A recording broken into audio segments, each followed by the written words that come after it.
Have you ever asked yourself, do I matter? Have you ever thought to yourself, I wonder if I make a difference? I wonder if all the work I've done makes a difference at all, or if I matter at all in the world. Have you ever asked that? Most everyone I have ever spoken to has asked themselves that. And that's a really common question in midlife is asking, do I matter? And the reason we do this is because when we're younger, before 40, we're conditioned from a very early age to follow the advice of others, right? To check off all the boxes that are put in front of us.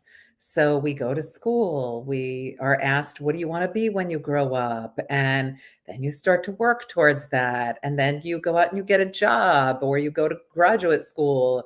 Then you are expected to, buy a car, get a place to live, um, hold down a job, have a career, maybe buy a place, have a partner in your life. There's so much that we are doing that isn't put in front of us by us. It's from other people. So we have all these expectations. I call them they're our check boxes. And this is something that when we hit midlife, nobody's putting check boxes in front of us anymore. We are finally at a point where we get to say to ourselves, "Yay, I get to make my own check boxes. I get to do what I want and have all of, pursue all of my passions and do the things that I'd like to do." But that can be really stressful too, because we can say, "Did all of that stuff I did before actually matter? And therefore, do I matter? Did I make any impact at all in the world?" And so, hello. So that is one of the things that in midlife can be something that is exciting for us to think, wow, I have all this stuff in front of me I can do that's finally for me. But at the same time, it's the time when everybody takes a pause and they look to see, do I matter? And did everything I ever did before matter? So, what midlife is really about is generativity or stagnation. And what I mean by that is generativity is a developmental, hello, I see everybody here. Thanks for showing up. Thank you. I appreciate you. So basically, what happens in midlife is we hit a stage when we're in our 40s where we ask ourselves, do I matter? But some of us, when we're in this stage, we say, I want to make sure that I do matter.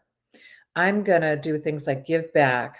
I'm going to care for others without expecting anything in return. What we're doing when we're engaged in that is a developmental, emotional milestone that makes it so that we want to put a little piece of ourselves out into the world and to others. Thank you for liking this. I appreciate you. Thank you. So when we're doing that, when we're going out into the world and saying, "Hey, I want to mentor, I want to volunteer, I want to engage in philanthropy, I want to share my knowledge, I want to be kind to others." And when I'm saying this, it's not huge things. This could be traditions. We just had Thanksgiving. How many people ate turkey? How many people engaged in traditions that have been passed down? That's the sort of thing that we're doing is we're passing down our values, the things that matter to us. We just do this naturally. We don't even have to think about it. It's the times that we're not doing that that it's called stagnation. And I'll give you an example. I write about it in the Mentorship Edge. And in this case, it's when you have Ebenezer Scrooge. I call it the Ebenezer effect. Ebenezer Scrooge is a person who has everything on paper that we should all want. He checked his boxes, right? Ebenezer Scrooge was a self made guy. He lived in a mansion. He had servants taking care of all of his needs. He was wealthy and had everything he needed financially, but he was miserable.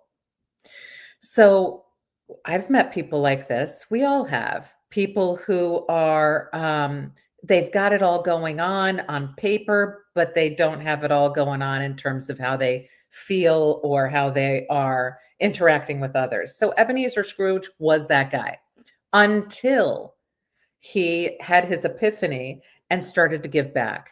He gave back to Tiny Tim and Bob Cratchit, and he became connected with them, and he decided to really, give financially to his maid who had been working for him. So when he did that, he finally felt joy. And when he did that, he moved from stagnation to what we would call generativity. He did those things because he wanted to do them, not because anybody made him do them. And that's how we are in midlife. We have a desire to make impact.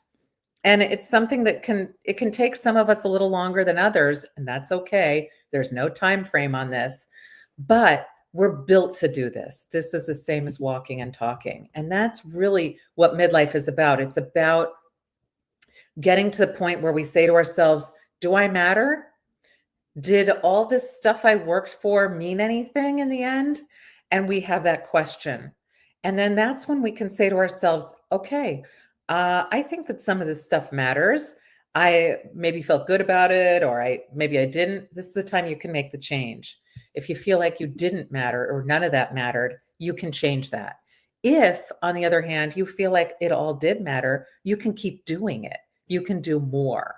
So here's what I'm talking about with this. So we can make impact and allow ourselves to feel like we matter if we are sort of being intentional about what we do.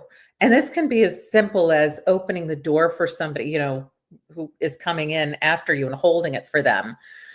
This can be the small acts of kindness. But if we are able to say, hey, I'm doing these things, we can say to ourselves, I'm making impact. So this is something that's really important for us. Hold on a second. I have to get somebody out of the chat. Thank you. Okay, hold on. All right. I just had to remove somebody. So when we're looking at people who are looking to make impact, most people say, oh my gosh, I don't know if I made any impact. I hear people say this all the time. And, I'll say, are you kidding me? Yes, you do. But they're thinking it has to be something really big, something that is, like putting your name on a building or doing something that somebody's going to remember for 300 years. And that's so not what it is. It's really our daily actions, right? What are we doing every day? Are we being kind to others? Are we, I'm going to give that example again, holding the door open for somebody. Are we smiling at people? Are we being kind to people? Are you putting nice comments in here that I've seen some do that? That is a kindness. You are making impact. That makes another person feel good. It might change the trajectory of how things happen. So when you're on social media, you're doing it all the time. When you're out in the world, you're doing it all the time. When you are engaging with your family, some of the other ways are you passing down the traditions and values that were important to others? Are you making the same Thanksgiving meal that was passed down for generations? Are you getting ready for any other holiday that you might engage in some way that was passed down? That is making impact. So we often don't think of that as impact, but it is. Getting your family to engage in some of your family values is impact. So I'll give you an example. This past Thanksgiving and every Thanksgiving, I make the same dinner that my grandmother made. She wrote out the recipes in cards that had her handwriting on it that showed exactly how to make everything that she made. And I'm pretty sure that she makes the same dishes or made the same dishes that her mother made. I don't know how far back it went, but these dishes get passed down. And so I make them every year. My kids eat them. And one year, my uncle came to visit. And when he came, he got so emotional when he came to Thanksgiving because he had been eating his wife's Thanksgiving dinner that was getting passed down, through her family. And when he ate the one that I made, he said, oh, it's my childhood. I remember every time I take a bite, my entire childhood. So that tradition made an impact on him. It made him feel like, all of his childhood came back and was relevant. All of it, he felt connected with his mother again because it was all of the food that she made. It brought back all of those memories.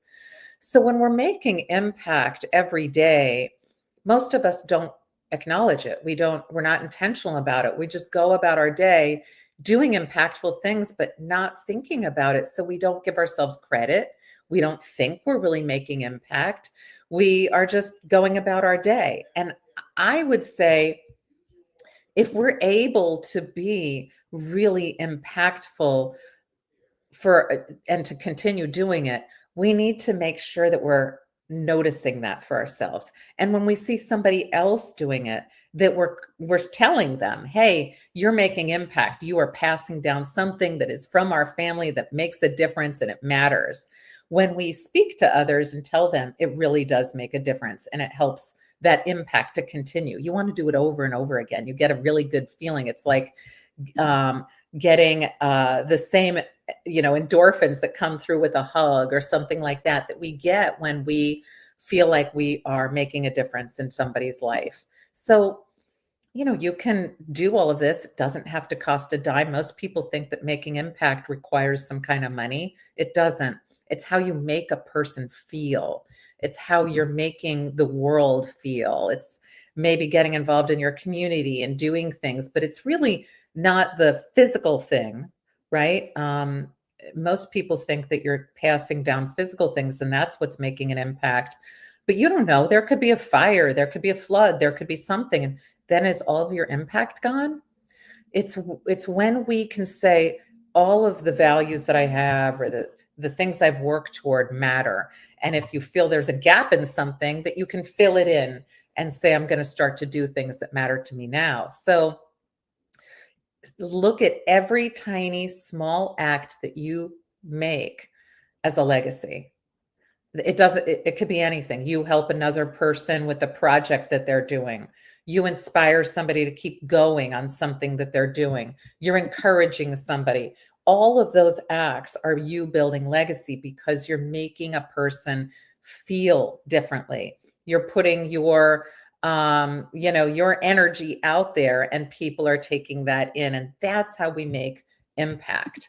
When we have any kind of an impact move that we can make, there's so many that we can do during this particular time period because it's the holiday season. Hello, good to see you. When we're looking at this, everybody's primed. People are saying it's the giving season.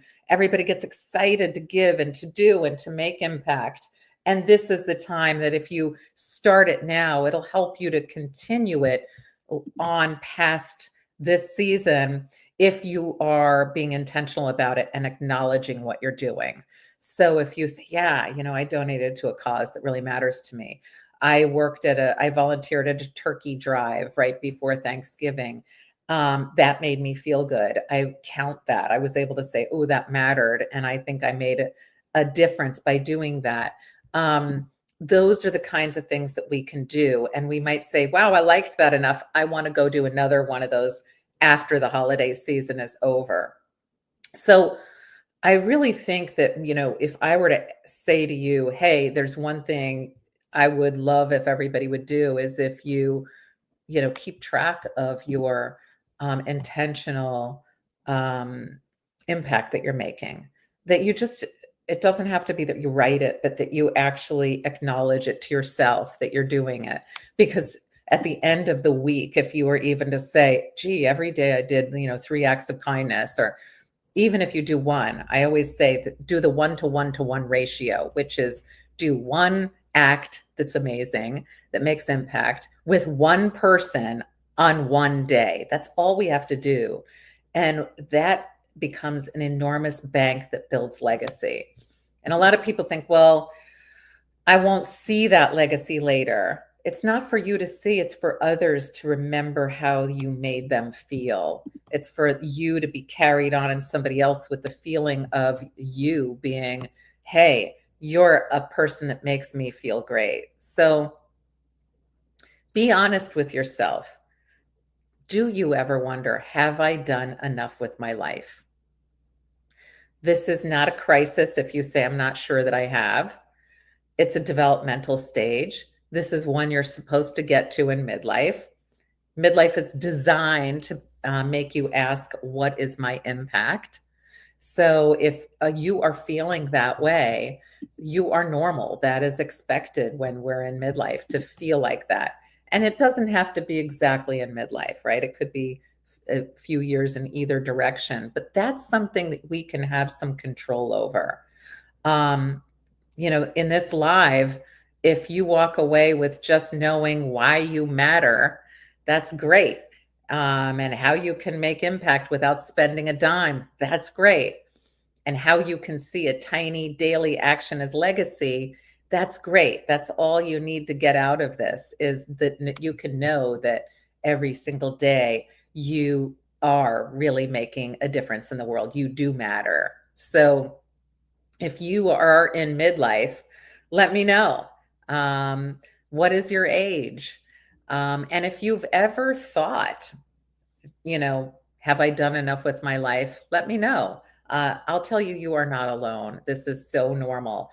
Um, for those who don't know, my name is Deborah Heiser, and I'm an applied developmental psychologist. My area of expertise is midlife and aging. And I'm the author of The Mentorship Edge. And I work with midlifers. And this is really one of the things that I hear all the time. People want to, they feel anxious that they have not done anything that would make it so that their life mattered. And when a person is able to go through and find out that, gee, I do a lot more than I ever thought, or I didn't count that.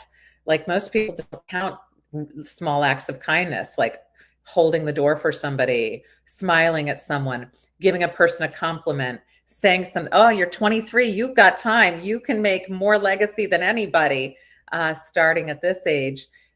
Starting now, if you start quantifying your impact now and being, really intentional about it, you are going to sail through life. Honestly, you're going to feel amazing because you'll know just how impactful you are. So I encourage you at 23 to do one act with one person every day, just one, and be very intentional about remembering what you do, that you give a compliment to somebody, that you hold the door for somebody, that you smile, that you at someone and make them feel important. What all of those things you can do so easily. You don't even have to be in person with somebody. Text a person that you haven't talked to in a while and say, hey, I was just thinking about you. All of those count. We think of those things as just a part of our day, but every one of those things count. The littlest things can matter so much to somebody. I'll tell you that I just went the other day to my mother-in-law's assisted living facility. And I went to visit her, and I go all the time, but I went and I noticed that her light was out in the entry to her apartment, and I let them know. And it turned out that other people in the family had been letting them know that it was broken as well. And she had to come in every day at 99. Imagine a 99-year-old who uses a walker and who has a shoulder problem and has macular degeneration. So a person who can't see well and can't move well was walking into a very dark room. So I called the place and I said, you need to change this. You need to fix this. And they said, we can't, it's a weekend. And I said, oh my goodness. So I really went to town making sure that she was going to have light in her room in that space that day. That was something that I would do no matter what. But then I stepped back and I said, you know what? I helped her to have a little bit of a better day. I'm going to give myself that as something that I did that could be impactful. You are probably doing stuff like that all the time for your family. If you're a caregiver, if you are taking care of children, if you have an older adult in your life who you are looking out for in some way, even if it's only every now and then, These are the kinds of things that we do not give ourselves credit for. Some people are making impact all day long if they are, with people who need care. So these sorts of things really that we take for granted are exactly what we should be giving ourselves credit for. Because if we don't do these things, what would that person be? How would they be? We need to really make sure that we allow ourselves to feel like we make a difference in people's lives. So it doesn't matter what it is. If you have an idea, put it in the chat because I'd love to hear what you might be doing that makes impact, because we're all doing it. It's just a matter of knowing or, calling it out for ourselves. It's much harder for us to acknowledge our own impact. So if you see somebody else making impact, to let them know, because that's going to help you to realize it for yourself later. But somebody else will do that for you. When we call it out for somebody, we can really make a difference for them. Count that as well. You say, I believe that if I have money, I will fix everything. Money does fix a lot of things, but it's how we make people feel that also fixes things. But I love that you will fix everything if you are given the opportunity, if you get money. And you're 23 and you're thinking about making change. I love it. That's amazing. You will make change. I'm telling you right now, and you probably are right now. So when we think of generativity, like I just talked to you about, that's generating a piece of ourself into somebody else. That is what we're really doing, is we're saying, I'm using my life to help somebody else's life. And when we're doing that, a little piece of us lives on in them. So if you are, like you mentioned, that you wanted to help with money, that's one thing you can do for sure. If you're going to do something else, like help with caregiving, or you are going to be kind to somebody, say something nice, give a good comment, to somebody who you pass and you say, oh, you know what? I've been meaning to tell you this. I love what you said, and whatever, or I love how you've been, doing whatever you're doing. Just if you're really authentic and mean it, and you're doing that, that's going to be helpful. And stagnation is when you're stuck in your own bubble, wondering if any of it matters, but not doing anything about it. So if you ever feel like that, you ever feel like, oh my gosh, am I stuck in a rut? Am I, doing things? Do they even matter? Then that's stagnation. So we can often get comfortable in feeling not so great about where we are, but it's just comfortable enough that we stay there. If you feel yourself saying, I wonder if anything that I do matters, then push yourself to do more, because it does matter. And when you push yourself, it gets you out of that stagnation. I can only say that it's kind of like, have you ever been just, not motivated to do much, and you're sitting on a couch and you're relaxing and you're not motivated to get up and maybe do something that you need to do. But once you do it, you feel good that you did it. That's how it feels when you're in stagnation and you push yourself through it and you do something that you're saying, I don't even know if it'll matter. I can't tell you how many times I've sat and said, do I really want to go to the gym? I don't think so. Will it even matter? And then I go and I feel so good. That's how it feels when you push through stagnation. So research shows that people who are high in generativity are happier. They have better mood. They have more life satisfaction and better later life outcomes. And when I say later life outcomes, I mean that they actually have better physical lives as well as better emotional lives. So when we do these things and we get to feel like we're making a difference, it makes us feel like we matter, and it makes us feel happier and fulfilled. And I don't know that happiness is the best term. It's more like that we feel fulfilled. It's more like that. And there's nothing better than feeling fulfilled, or like you make a difference, or that the world is better because you're in it. So generativity is exactly that. And you can be generative at any age in your life. You can start saying, hey, I matter at any age in your life. It doesn't matter how old you are. So, but by the time you hit midlife, you are definitely going to be asking yourself, do I matter? And if you've been doing it already, and somebody on here is 23. If you've been doing it since an early age, you will be sailing through midlife with that component, with that developmental milestone. So ask yourself, who are you quietly leading? Are you leading other kids? Are you leading your peers? Are you leading your coworkers, fellow students? Are you leading aging parents? Are you leading your community? What are you doing? What role do you have? Are you volunteering? Are you mentoring? Are you managing others? What are some of the things that you're doing that you just do naturally, that you are doing and you don't even talk about it? So that could be anything at all. It could be that you are, you know, a person who volunteers for a club, or you volunteer in your community, or you take care of a younger sibling, or you take care of an older adult, or you help out your parents in some way. You do something that somebody else needs. That's what I call quietly leading. You're quietly leading others.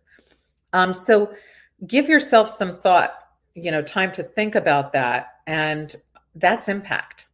Anything that you're doing naturally, automatically, already, if you were thinking of that, if somebody said, hey, can you help me to do this? And you helped them, that's quietly leading. That's doing this. That is making impact. So look at anything you did today. Look at anything you did over the weekend. Did you do anything? Did you pass down or did you make a recipe on Thanksgiving that somebody else, from your family had made and it got passed down? You're making impact with that. It's as simple as that. I know a lot of people during the holidays, there are a lot of food traditions for whatever holiday you celebrate. And that is such an important part of our culture, and it's such an important part of our lives. And that is such a huge impact that we make when we pass that on, when we make a food that has been passed down and we share it with others, when we share our culture that's making impact. Those things I hear all the time that people will say, oh, come on, that doesn't make a difference, but it does. And I got to see that when my uncle came and he ate the Thanksgiving dinner that I made, that his mother made, my grandmother, and he choked up. He actually had not had his family traditional Thanksgiving meal since he was married to his wife and had been eating hers, and it brought him back to his childhood. That makes impact. And of course, I felt great. All I did was do what I normally do. I would normally make that meal anyway, but he ate it and got to feel that. It was kind of like eating love in a way. And that's something that we all do. And most people don't think of food as a way of making impact, but it is. Is there something special in your life that you like?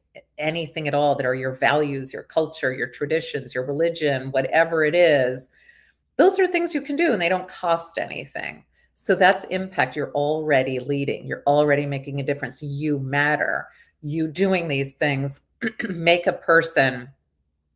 another person feel really good. So for anybody who doesn't know, I'm an applied developmental psychologist. I have been studying this for decades, since the 1990s. I started my career in aging, researching everything no one wants to have or get, and pivoting to what is it that we have to look forward to as we get older. And so I've looked at both sides of the coin. I've worked in nursing homes and at psychiatric hospital. I've worked in lots of different settings.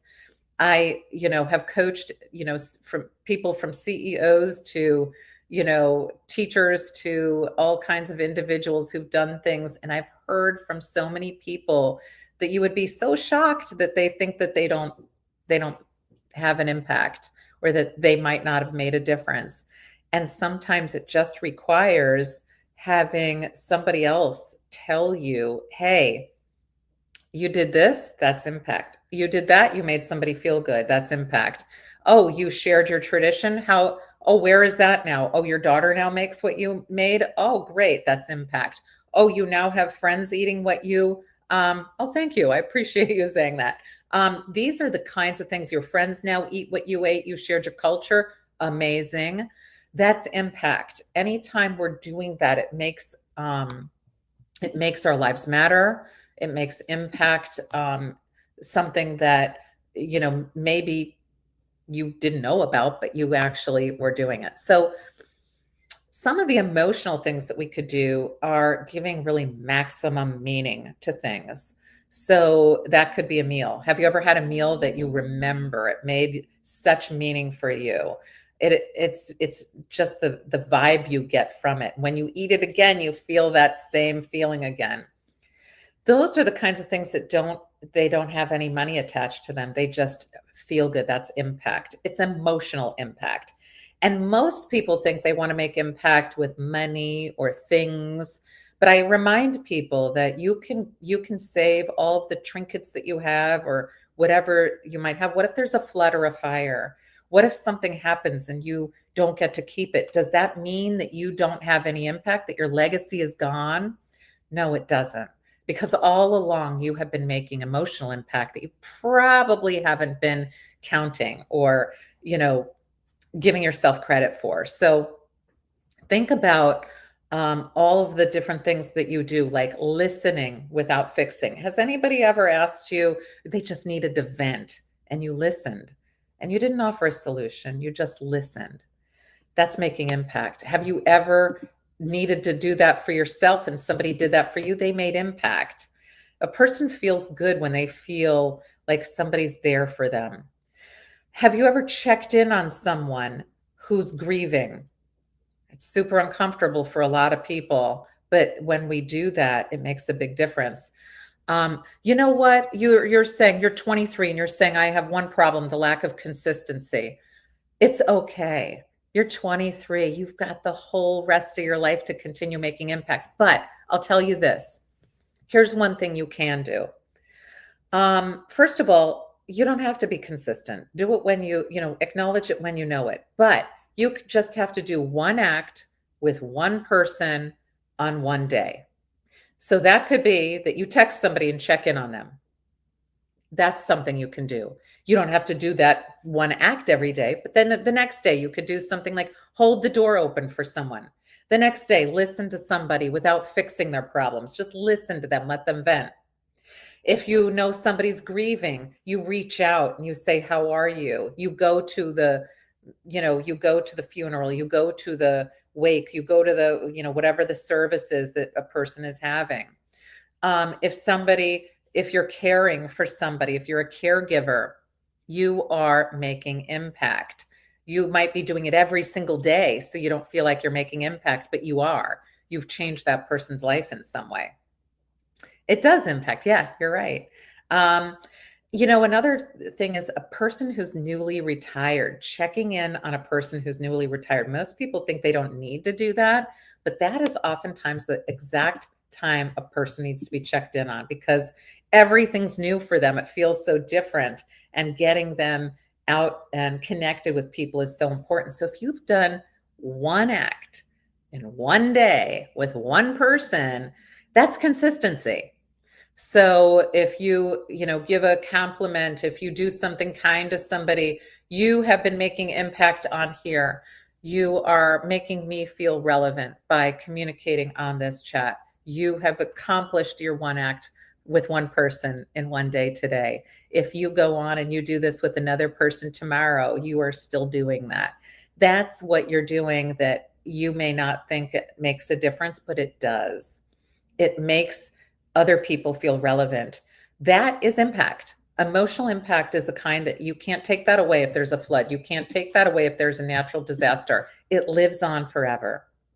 So, we also have wisdom impact that we can give. There are things that it doesn't matter what age you are, that you are better than somebody else at it. So you might try reverse mentoring if and what that means is that you help somebody who is higher up in an area with something they don't know. Maybe you know new technology. Maybe you know AI better than they do. Maybe you know something they don't know. And I can tell you one thing that you will always know. If you are if you're a Gen Z, right? You know the culture of Gen Z better than any other generation. You know it better than Gen X. You know it better than boomers. You know it better than millennials. You can use that wisdom that you have to reverse mentor others.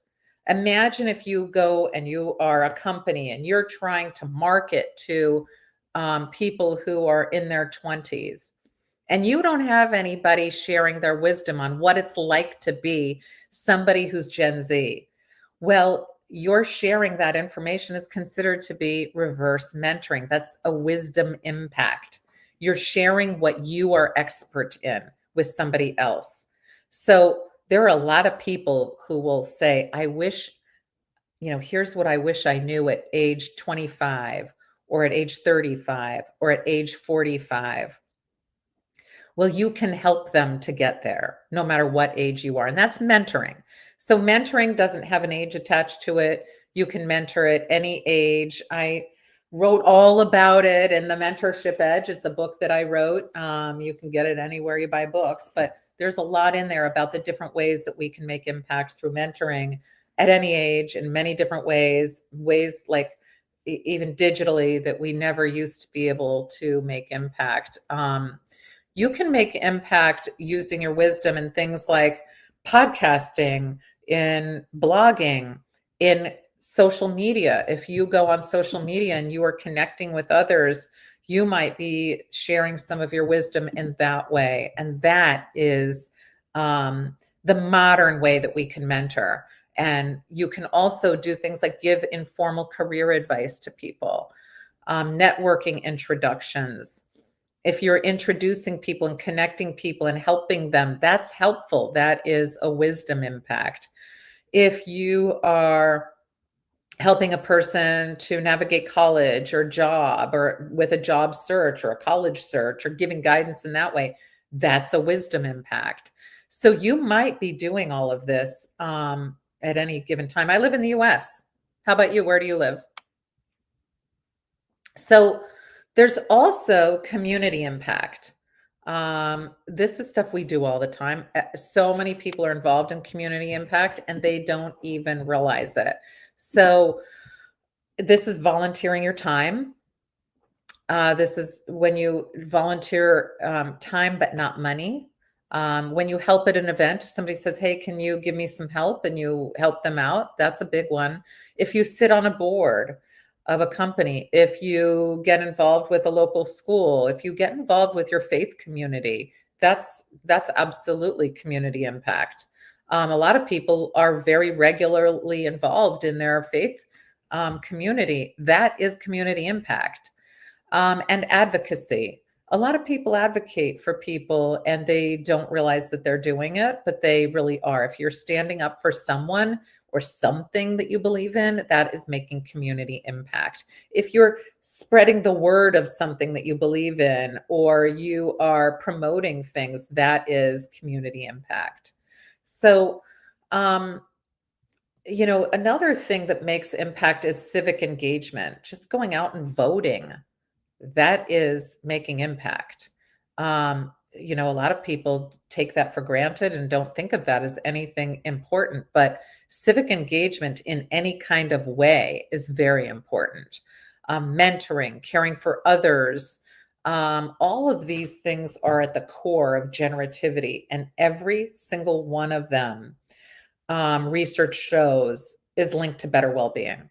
So if you are somebody that starts early and gets engaged in any of these things or all of these things, it really leads to better well-being as you grow older.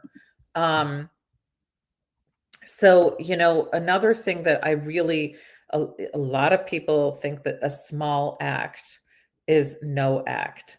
A small impact is no impact, but that's not true. Small is not small to the person receiving it. If you've ever been given somebody made you feel amazing, or they helped you solve a problem that was huge to you, or they just when you were feeling lonely or down and they reached out and checked in on you, that's not small to you. So those things that you might think, I don't even know why I would, count that on my, as part of impact, might actually be something that was a lifeline to somebody else. So count the small ones. I just want to say it again. Small is not small to the person receiving it. So people drastically underestimate how meaningful their small acts feel to others. So while those acts, can reliably boost a connection with somebody, it's probably boosting the well-being for both people. So it's a really, it's a much bigger deal than most people think. So normalize impact with things like caregiving for parents, caregiving for a partner, caregiving, raising kids or grandkids, being the go-to person in work or community. If you're that person, give yourself credit for that stuff that you have normalized as being just part of your life. And take an impact inventory. Ask yourself in the last 24 hours, what is one thing that I did that made somebody else's life even at 1% easier? It can be anything at all, and celebrate it. Give yourself credit for it. Write it down, put it someplace, keep it, keep a log of all the things that you do. Read it out loud to yourself and name it to yourself as a legacy act because that is what it is. These little small acts don't have to be attached to each other. It's almost like it's putting rubber bands together to create a big ball. Every one you do just adds to that ball and it gets bigger and bigger and bigger. So um, it's time that you give yourself credit for it. So um, impact is something that we're all doing. It's something that we should really be acknowledging for ourselves. If you see somebody else doing something for you or somebody else, call it out. Let them know because they probably aren't counting it. And we want to make sure that everybody knows that they make a difference. We all matter. And these little things are the things that help us to feel like we matter, especially as we grow older. When we know that we don't have as much time left, we need to know that we've made impact and that we matter and that we have been doing things that change the world for the better and make others feel good. So, like I mentioned before, it's not the physical impact that we make that is lasting, it's the emotional impact. That can never be taken away by, a flood or a fire or something else. It lives on in that person forever. And every time they pass it on, a little piece of you goes with them with that. So, um, if you're asking yourself that you feel stuck, where do you feel stuck in your impact right now? Whether it's career or family or purpose, there are ways that you can unstick yourself from that. And it's not that hard. It's moving yourself from from stagnation to generativity. It's a matter of just something so simple as doing one act with one person in one day. So Nellie, you're here doing that right now. You've got yours done for the day. You just gave all those likes. That is making impact. You do not need to do anything bigger than that to make impact. When you make a person feel good, when you make them feel seen or relevant, count that for yourself. You just made impact. And you only need to do one a day. That's it. If you're doing more than that, you're on fire. You are taking it places. So most of us do this all day long and we don't realize it. We just think it's part of our lives. We also don't give ourselves credit because we're told to be humble. We're told not to, really celebrate our wins as much as we should, but we should celebrate all of our wins all the time. Oh, hey, Soul 8 Lens. Soul 8 Lens, you make impact every day. He makes me feel amazing every day. He's liking everything that I have out there, and I'm liking all of his stuff. So, and he's making great posts. So, every time you're doing that, when you're liking somebody's stuff on social media, you are making impact. It might feel small, but it's not. It's making a difference in somebody else's life. And it just like I mentioned, how it becomes like a rubber band ball that grows every time you add a rubber band to it. Think of that as your impact, and your ball is going to become an enormous ball the size of, an entire country. It's going to be so big. So there are plenty of things that you are doing that you are overlooking. And if you are starting to now see some of the things that you are doing that make impact, call it out when you see other people doing it because they're probably overlooking it as well. And that's another way that you're making impact. So, one doable next step is to just have a conversation, just one with someone that you haven't talked to in a while. Make one check in. It can be a text, it can be whatever you want it to be. Do one thing, make a nice comment, hold the door open for somebody, do something that you even think is so small, it could be so insignificant, but do that one thing and count it for the day, and that's your big win for your impact for the day. And when you see opportunities to do things that you would normally say, "Oh, I'll do it later," or "I don't need to like that person's, thing," do it. Every one of those counts. Every time you do something like that, it actually really and truly matters. So when you're feeling that way, just do it and count it for yourself. So this is what makes it so that when we're in midlife, when we do all of these things, it makes us feel happier, more fulfilled, and not feeling like we're in decline. So go ahead and get yourself, if you're not in midlife, ready for midlife. If you are in midlife, this is the time to activate it, put it into high gear. And before you go to sleep tonight, do one of these things. Text someone to say, I'm thinking of you, somebody that you're checking in on, who needs to hear that. Share one piece of wisdom with someone. It can be anything. It could be food. It could, whatever it is that is your wisdom. It could be that you are young and you're sharing your culture, your age group information with somebody who might not understand it, who's Gen X or Boomer. And ask one person, how can I support you this week? And then write that down. So I hope this has been helpful to you. My name is Deborah Heiser. I'm an applied developmental psychologist. I talk about all things midlife and older adult. I talk about mentoring. Everything I talk about, though, is not just applicable to midlife and older, it's applicable to any age. So if you have any questions about anything, feel free to reach out to me. I really do love engaging with individuals. And, if there's something that you want to hear about that I haven't talked about, I'm always delighted to do that. Thank you, Solate Lens. Thank you for all the hearts. I appreciate you. And I hope you'll give a follow so that, if there's something here that you enjoy that I can provide more. So have a great day, everybody. Go make impact. And thank you, Solate Lens. You've just made so much impact with all these likes. I appreciate you. You fulfilled your quota for the day.